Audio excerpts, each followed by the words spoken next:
Assalamualaikum warahmatullahi wabarakatuh. Salam berjumpa kembali, Sobat IP yang saya hormati, adik-adik mahasiswa yang saya cintai. Hari ini kita akan kembali melanjutkan perkuliahan mata kuliah komputasi pervasif dan jaringan sensor, pertemuan ketiga. Ya, jadi pertemuan ketiga di mana topik di dalam pertemuan ketiga ini adalah sensor dan transducer. Di topik hari ini adalah tentang sensor dan transducer. Sebagaimana sudah dikatakan bahwa komponen utama yang bekerja yang berperan di dalam komputasi pervasif itu adalah sensor. Maka pada hari ini kita akan membahas tentang sensor dan transducer. Apa itu yang dimaksud dengan sensor dan apakah itu yang dimaksud dengan transducer? Kita akan lihat apa sih itu sensor menurut definisi yang diberikan oleh beberapa ahli.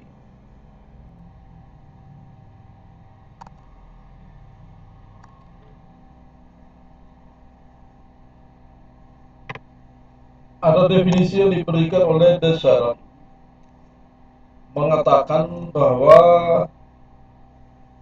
sensor adalah suatu peralatan yang berfungsi untuk mendeteksi gejala-gejala atau sinyal-sinyal yang berasal dari perubahan suatu energi seperti energi listrik, energi fisika, energi kimia, energi biologi, energi mekanik, dan sebagainya.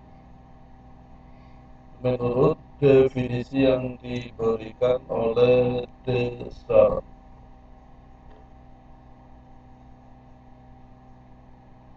Dari sudut katanya yang berdasarkan arti daripada kata sensor itu, sebagaimana yang kita pahami ya adalah uh, alat ya. Jadi dia sudah sudah diproduk, sudah dibentuk dalam suatu atau dalam sebuah alat dengan tujuan untuk mendeteksi ya, dengan tujuan untuk mendeteksi objek-objek yang apa ini yang mungkin bergerak, mungkin lewat, atau mungkin pada saat misalnya terjadi perubahan-perubahan gejala lingkungan ya.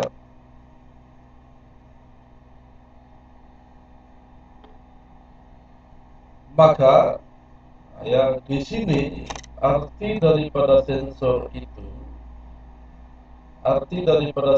itu adalah mendeteksi ya, mendeteksi. Artinya bahwa apa-apa yang terjadi di lingkungan daripada peralatan tersebut akan dibaca, akan dideteksi keberadaan ya. Dengan cara apa? Tadi katakan dengan cara memberikan respon, ya, memberikan respon atau memperlihatkan respon ketika terjadi perubahan-perubahan lingkungan di sekitar.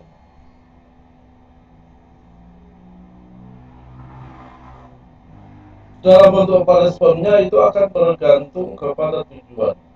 Ya, tujuan daripada dibuat itu yang namanya sensor. Ya, kalau tujuannya adalah mendeteksi gerakan, ya, mendeteksi gerakan atau adanya keberadaan seseorang misalnya, maka responnya adalah memberikan informasi, ya, bahwa ada orang yang melintas misal. Ya, maka ini kalau tujuannya adalah untuk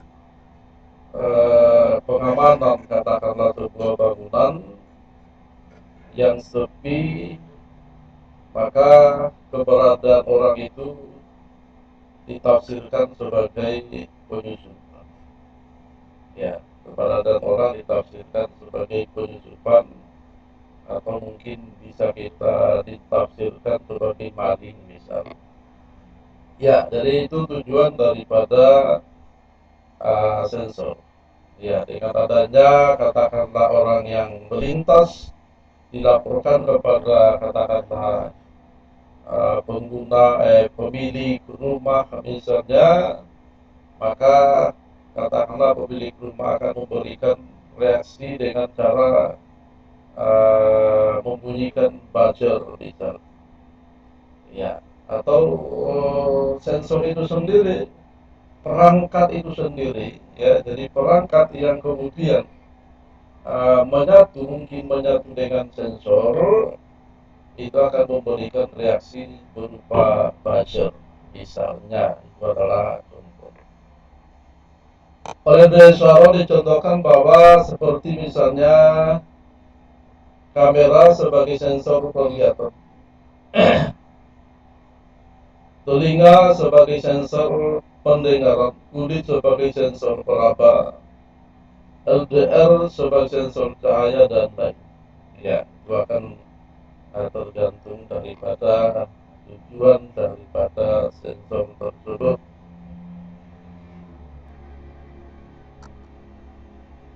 Apa itu transducer?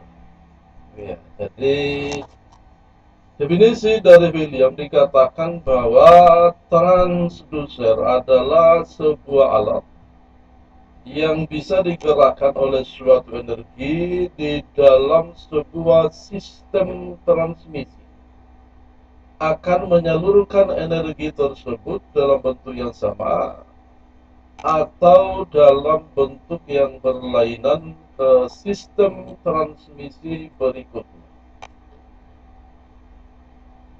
Transmisi energi ini bisa berupa listrik, bisa berupa mekanik, bisa berupa kimia, bisa berupa optik atau radiasi, atau bisa dalam bentuk thermal. Jadi ini kita akan melihatnya sebagai kesatuan antara sensor dan transducer. Ya, antara sensor dengan transducer membentuk sebuah perangkat sistem, ya, sistem pemantau, ya, membentuk sebuah perangkat sistem yang kemudian perangkat tersebut ada sensornya, kemudian ada transducer. Jadi transducer akan berperan untuk membangkitkan reaksi, ya, dengan adanya gejala-gejala yang ditangkap oleh sensor. Ya, jadi ini kesatuan dengan sensor. Ya. Dicontohkan oleh Williams bahwa Generator adalah transducer yang merubah energi mekanik menjadi energi listrik. Motor adalah transducer yang merubah energi listrik menjadi energi mekanik dan sebagainya. Jadi adalah kesatuan antara sensor dan transducer ini mengakibatkan bahwa adanya perubahan-perubahan lingkungan yang ditangkap oleh sensor akan membangkitkan reaksi oleh alat tersebut. Ya. Nah, kemudian dia disebut sebagai perkakas atau alat. Ya.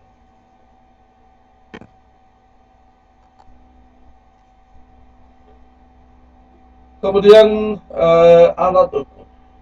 Ya, jadi kalau kita sebut dia alat ukur berarti dia berhubungan dengan angka-angka di mana reaksi tadi yang diberikan oleh reaksi yang diberikan oleh transducer itu akan dikalibrasi, ya, akan dikalibrasi, ditentukan angka-angkanya, ya, angka-angka yang menunjukkan ketingkatan daripada reaksi yang diberikan. Ya. Didefinisikan kembali oleh William bahwa alat ukur adalah sesuatu alat yang berfungsi memberikan batasan nilai atau harga tertentu dari gejala-gejala atau sinyal yang berasal dari perubahan suatu energi. Jadi kalau tadi transducernya adalah memberikan respon dari perubahan-perubahan lingkungan yang ditangkap oleh sensor, maka di sini kemudian dikalibrasi. Jadi kalibrasi itu artinya disesuaikan perubahannya, ya, ditentukan linearitas perubahan lingkungan dengan angka-angka yang diberikan. Ya, jadi di sini diskalakan, diberikan angka-angka yang menunjukkan nilai respon daripada transducer. Dicontohkan seperti misalnya voltmeter, ya, voltmeter untuk dan ampermeter untuk sinyal listrik, kemudian tachometer dan speedometer untuk kecepatan gerak mekanik, luxmeter untuk intensitas cahaya dan sebagainya. Ya.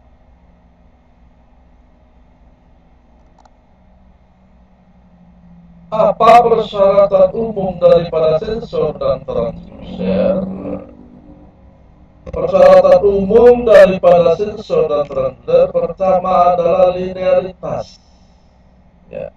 Linearitas artinya kesesuaian antara perubahan yang terjadi dengan respon yang terjadi, dan tentu saja diikuti dengan pengskalaan yang diberikan.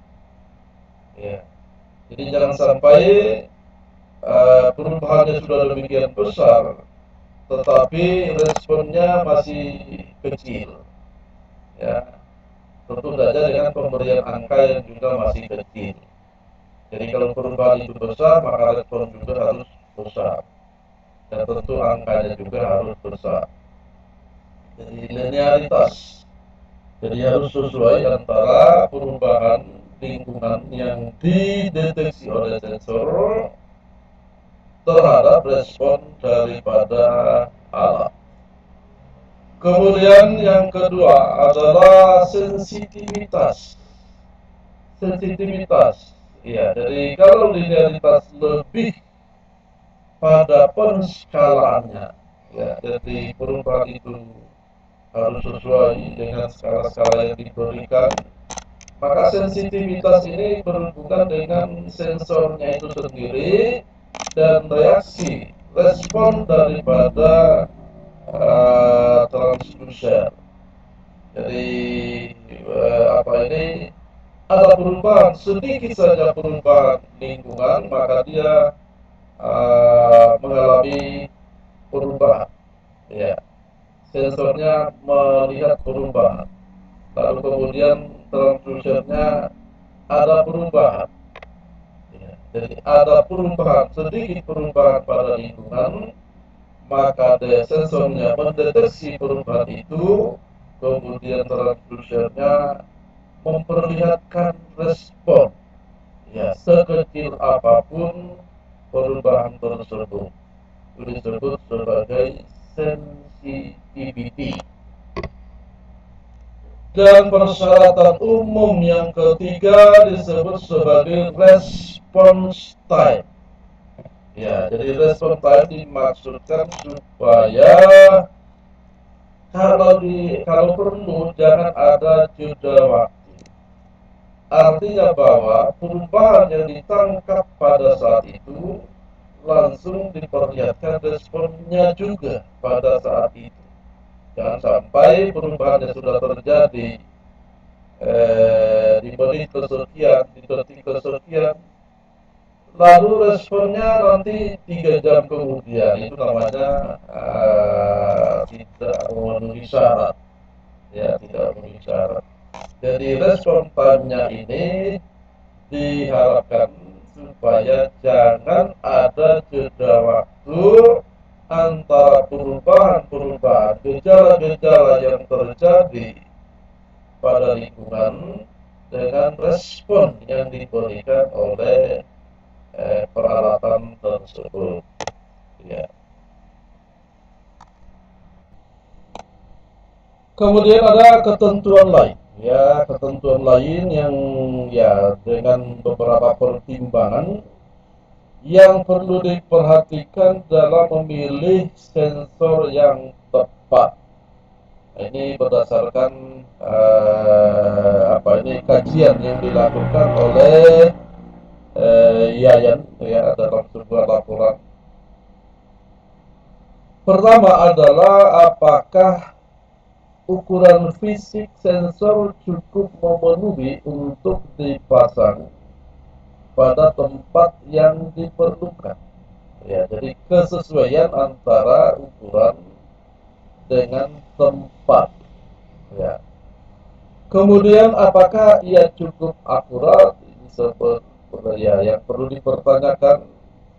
Ya, tadi dengan cara linearitas, sensitivitas, dan respon time untuk tentu saja tujuannya untuk keperluan akurasi.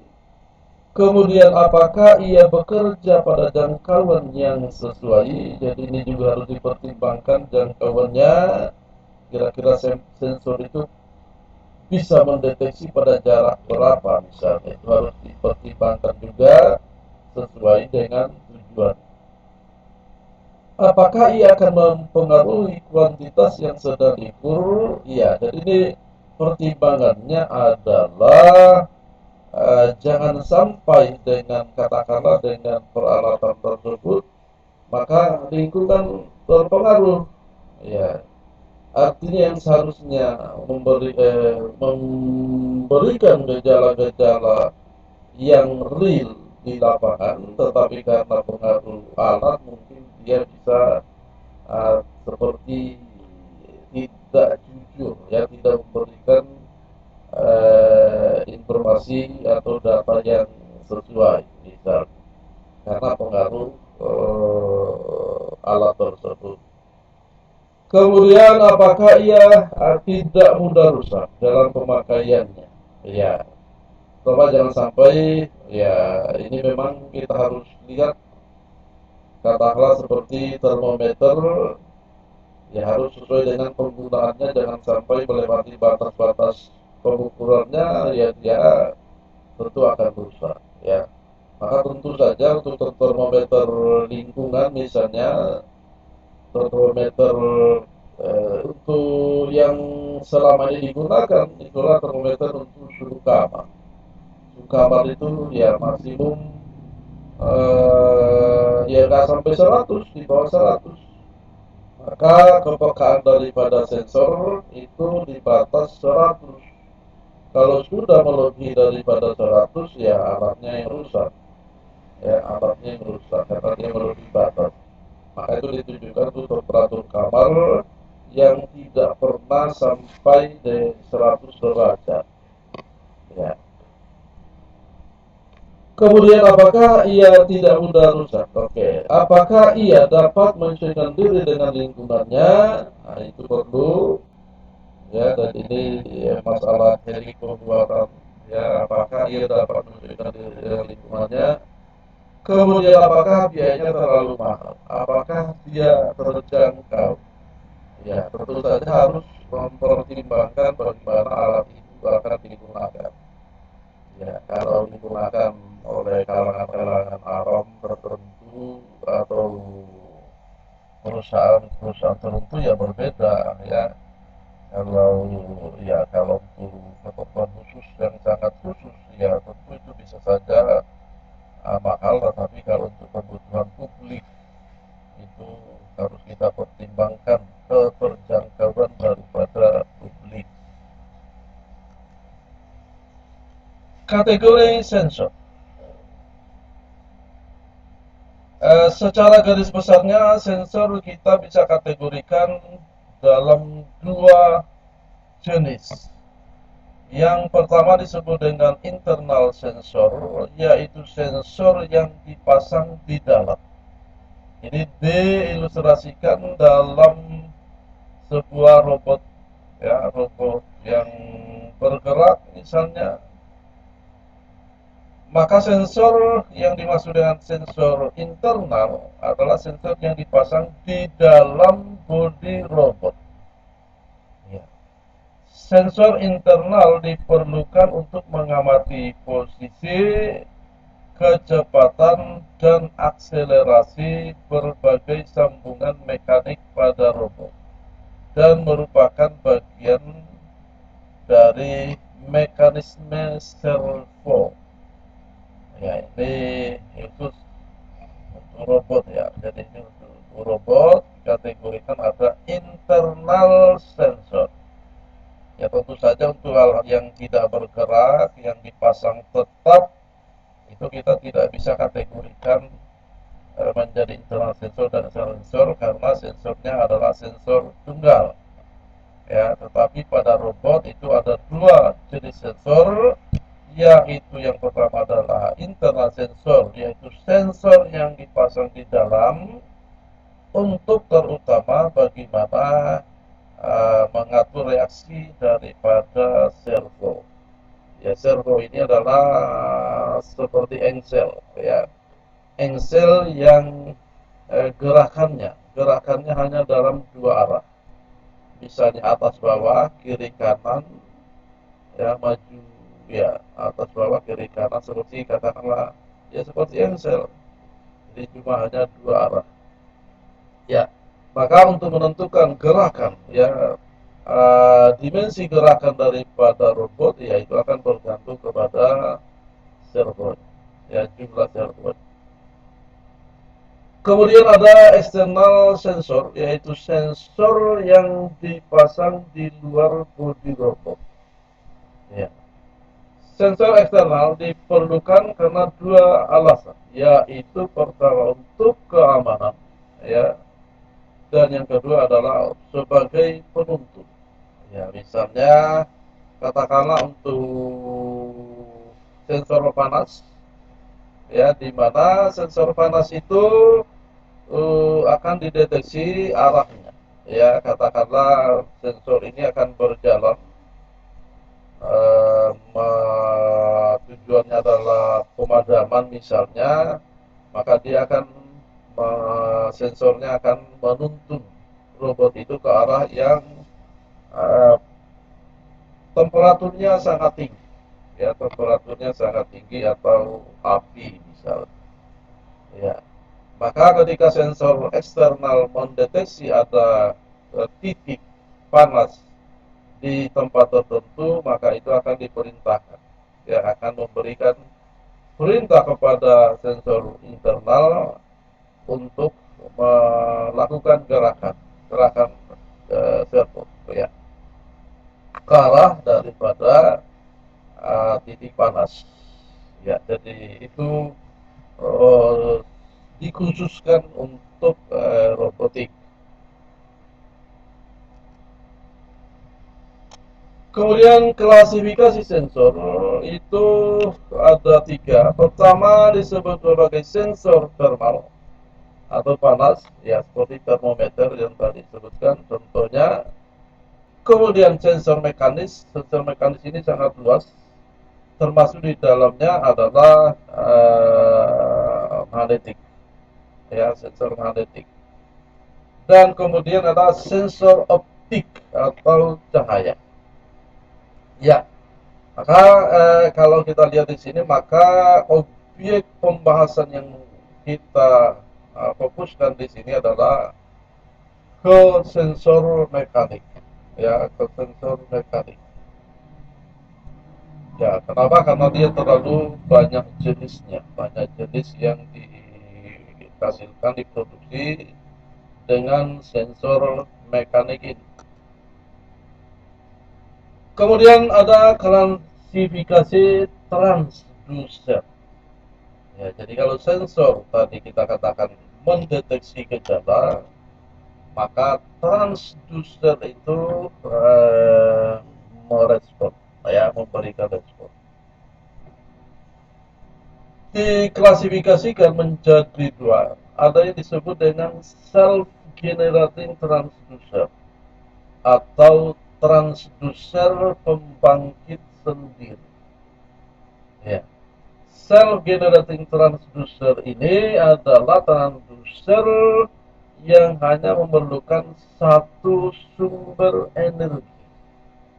Ya, ini sesuatu yang luar biasa karena di transducer ini kita tidak perlu mensuplai energi, ya tidak perlu kita mensuplai energi karena dia akan memproduksi energinya sendiri, ya dia akan memproduksi energinya sendiri, seperti misalnya ya piezoelektrik, termokopel fotovoltaik, transistor dan sebagainya. Ya, jadi seperti kita lihat katakanlah di dalam e-money, ya e-money, ya e-money itu kartu elektronik yang di dalamnya berisi data-data keuangan, ya data-data keuangan. Itu bisa diimplementasikan oleh beberapa perusahaan yang bergerak di bidang transaksi, ya di bidang katakanlah seperti bank-bank menerbitkan kartu ATM otomatis, eh, teller mesin, ya kemudian pihak perusahaan katakanlah perusahaan transportasi menerbitkan kartu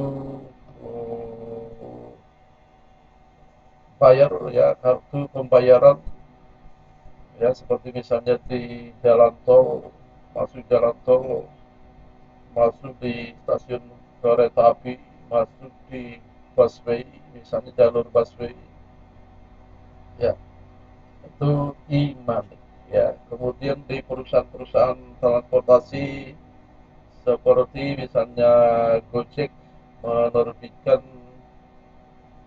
apa ya, uh, Jack, ya ada ya saya lupa namanya karena jarang saya pakai. Yang saya hafal adalah OVO, ya OVO itu dari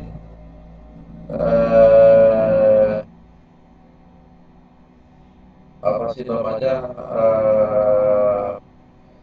OVO ya, OVO. Jadi itu e-money juga ya, e-money. Jadi dalamnya tersimpan informasi keuangan ya, account daripada keuangan.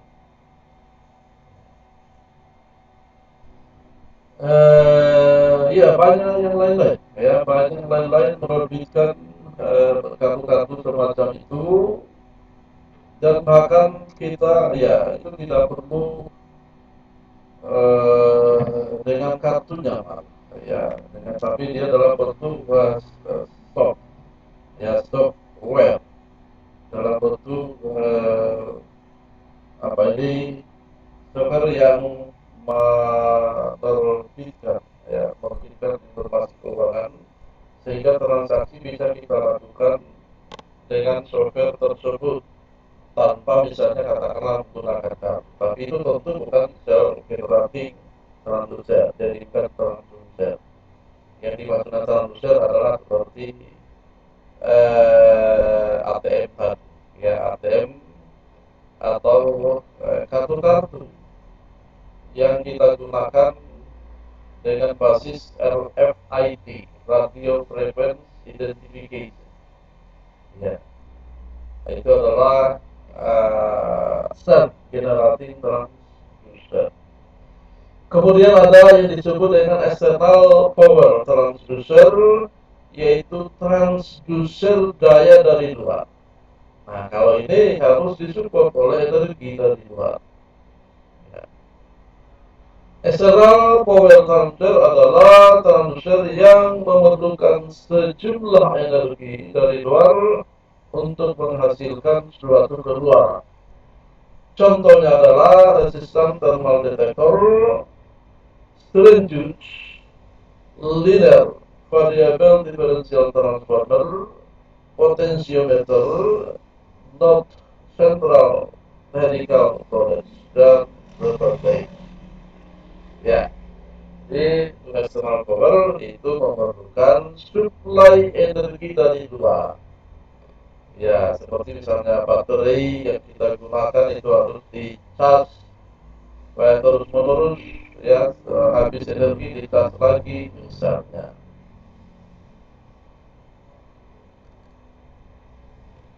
Kemudian ada kelompok transducer ya, pasif dan aktif. Ya, jadi dalam sisi yang lain kita bisa mengkelompokkan transducer itu menjadi yang disebut dengan transducer pasif, dan ada juga yang disebut dengan transducer aktif. Ya, bedanya apa? Kita lihat bagaimana prinsip kerja dan sifat-sifatnya. Beberapa contoh untuk transducer pasif seperti misalnya potensiometer, di mana potensiometer ini prinsip kerjanya adalah terjadi perubahan nilai hambatan karena pergeseran kontak. Ya, jadi ya kalau sudah pernah lihat yang namanya potensiometer, yaitu nggak perlu lagi sebenarnya diperjelas ya, tapi perlu dipahami bahwa itu adalah perubahan tekanan. Ya, contohnya ya, salah satu contohnya itu adalah pengaturan volume. Ya, pengaturan volume, apakah volume suara di televisi, di radio, di eh, apalagi ya macam-macam peralatan yang mengeluarkan suara ya, termasuk juga di dalamnya adalah mengatur ya, mengatur perputaran ya, perputaran mekanik daripada seperti misalnya kipas angin misalnya ya, AC ya, itu potensiometer ya, potensiometer yang berperan. Kemudian ada yang disebut dengan strain gauge Ya, Stentus itu cara kerjanya, prinsip kerjanya adalah terjadi perubahan nilai hambatan akibat perubahan panjang kawat. Makin panjang kawat itu akan terjadi perubahan hambatan yang semakin besar oleh tekanan dari luar. Jadi panjang kawat, ya, makin pendek hambatannya makin kecil, makin pendek lagi ya menjadi non hambatan.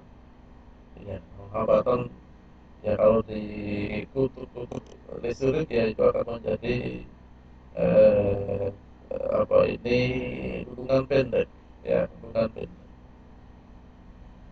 Kemudian ada yang disebut dengan transformator selisih.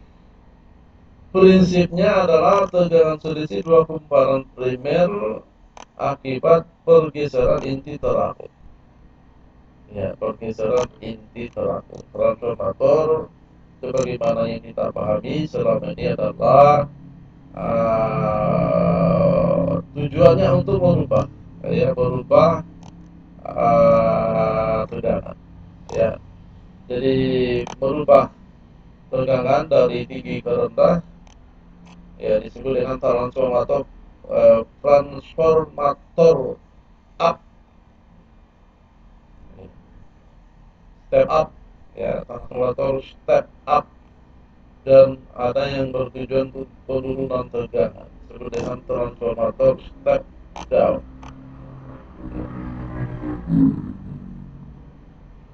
Kemudian adalah jus arus besar. Jus arus besar, sorry, ini salah tulis, ya, gauge, tulisan jus gauge, jadi strain jus, ya, strain gauge.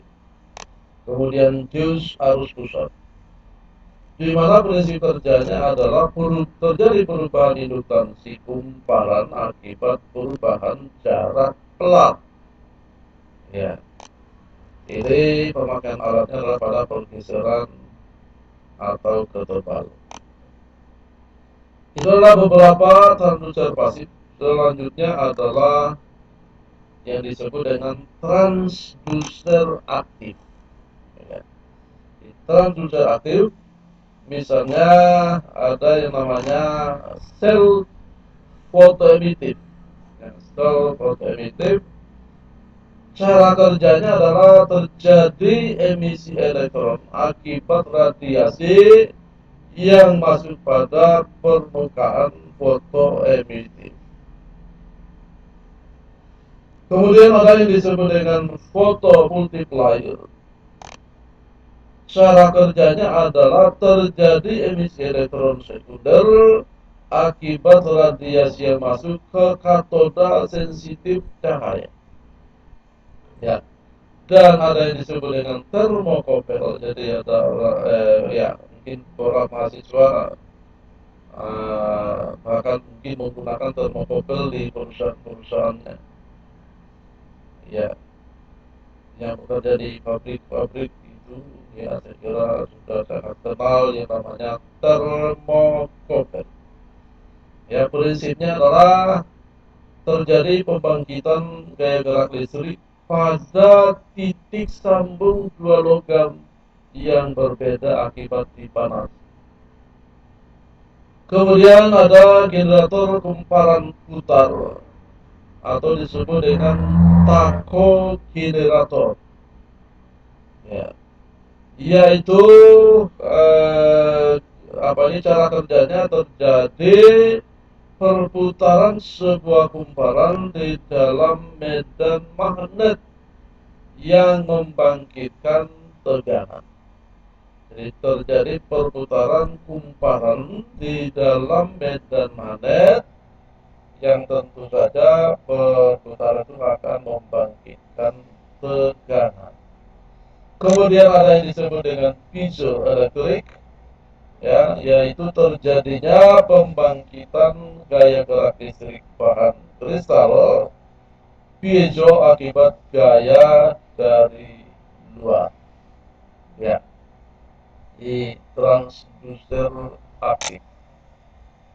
Ada lagi contoh lain, bentuk lain yaitu namanya sel foto tegangan, yaitu terjadinya pembangkitan tegangan pada sel foto akibat rangsangan dari energi luar. Kemudian ada termometer tahanan, yaitu di cara kerjanya adalah terjadi perubahan nilai tahanan kawat akibat perubahan temperatur. Dan ada lagi yaitu yang disebut dengan higrometer tahanan, di mana cara kerjanya adalah tahanan sebuah strip konduktif berubah terhadap kandungan uap air. Ya, kandungan uap air yaitu tentu saja akan berubah, ya akan berubah apa itu kerapatannya, ya akan berubah kerapatannya sehingga ya akan berubah nilai hambatannya. Ya. Kemudian ada termistor, di mana cara kerjanya adalah terjadi penurunan nilai tahanan logam akibat kenaikan temperatur. Dan kemudian ada mikrofon kapasitor, yaitu tekanan suara mengubah nilai kapasitas dua buah pelat, ya, mikrofon. Kemudian ada pengukuran reluktans, di mana cara kerjanya adalah reluktans serangkaian magnetik diubah dengan mengubah posisi inti besi sebuah kumparan. Jadi itulah pengelompokan, ya pengelompokan sebagai transducer aktif dan ada transducer pasif. Ada juga pengelompokan sebagai transducer yang membangkitkan energinya sendiri dan transducer yang membutuhkan support energi dari luar. Ya, jadi saya kira inilah kira-kira yang saya bisa jelaskan pada pertemuan kali ini. Jangan lupa mahasiswa selalu mengisi, jangan lupa mengisi absensi di Siakat, ya absensi di Siakat, karena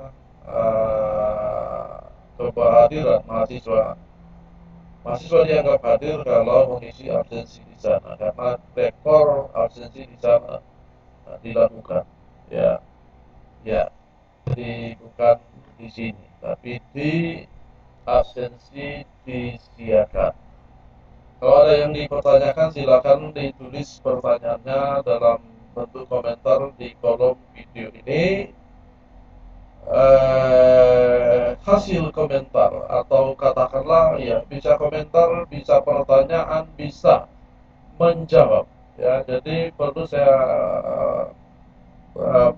sampaikan bahwa komentar itu tidak semata-mata bertanya, ya tidak semata-mata bertanya, tetapi bisa saja dalam bentuk misalnya memberikan masukan atau bahkan menjawab pertanyaan yang diberikan oleh teman-temannya. Jadi ada yang bertanya sesuatu yang mahasiswa lain bisa menjawab, bisa menjawab, dan nilai responsi itu memang ada di sana. Ya, jadi saya kira demikian pertemuan kita hari ini.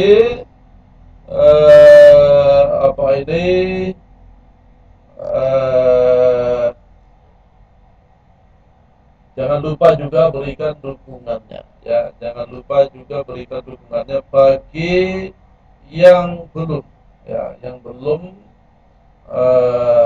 berikan dukungan dengan cara klik like, subscribe, dan bunyikan loncengnya. Jadi tanda loncengnya juga diklik ya, untuk memberikan dukungan untuk supaya video-video pembelajaran ini terus uh, bisa disaksikan. Demikian pertemuan hari ini, kita akhiri. Billahi taufiq wal hidayah. Wassalamualaikum khairat. Wassalamualaikum warahmatullahi wabarakatuh.